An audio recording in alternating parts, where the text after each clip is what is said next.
I think one of the toughest things is, and I've never coached basketball, but if you look at a basketball team, most high school basketball teams have what, 7, 12, 15 kids on the team. Hmm.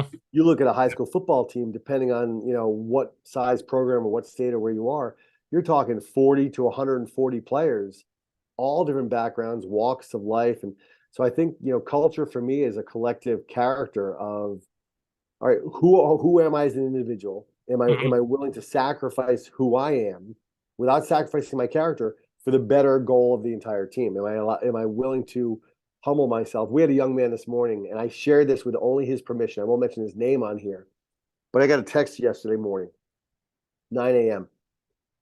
Sent me a picture of himself with his shirt off, showing just the burn. The he didn't put sunscreen on, horrible burn, Hmm. and sunburn, I should say. Yeah. So he goes, Coach, I don't think I can come to practice tomorrow. So I responded right away. It was first thing Sunday morning. I said, hey, so and so, drink a ton of water, get plenty of rest. We'll see you in the morning, and Yep. I can make sure you do everything without putting weight in your back or laying on the bench press or whatever. I'll put you to work. Don't you worry about it. Didn't know if he was going to show up. Long story short, he showed up today, did our conditioning test, did a real good job with that, was working hard in the weight room, and then I see him laying down on the bench throwing on, and he's a pretty decent sized kid for us. So throwing on 225 and 255, I think he was 275 for decent reps. Hmm. Everyone's hooting and hollering, getting amped up, and I'm getting pissed. Yeah. So at the end of practice, and I never want to embarrass a young man ever. Right. That's the farthest from my goals. So I pulled him aside and I said, hey, can I share your text with me with the entire team? Now he was just at a high of just whole teams cheering him on. He's all amped up to like being brought down to reality. And he looked at me. I said, I promise you I won't without your permission. He goes, no, you coach, you can. So I shared with the team. I said, guys, you're all one text away from being average. I said, Yeah.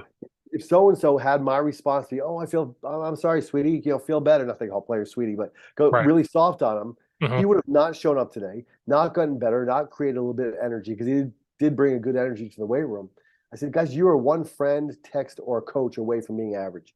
I Hmm. said, a lot of you guys got to prune your friendship groups and start cutting people out who are very comfortable with you being average. I Yep. said, because the day you feel like I'm okay with you being average is the day you need to petition for me to be coach somewhere else. So I was able to pour into him, and he felt good about it. He knew where I was going with it. But the culture I think that I would have allowed that to be was, hey, if you're too tired, too sunburned, too sore, you can miss a practice here or there. Yeah. So I told him, I said, we're gonna have a coaches meeting on Saturday after equipment distribution. And one of the things I'm going to stress with all of our coaches is let's not start anyone that has a single unexcused absence in that week. Hmm. I tell them, I do make a joke about it. I was like, listen, I want a doctor's note or Yep. a selfie with your dead relative. I said, I Yeah. want you by that casket taking that picture. Yeah. Now, of course, unfortunately, something's going to happen. I'm going to get some nasty email someday from someone that son takes a selfie at a funeral. But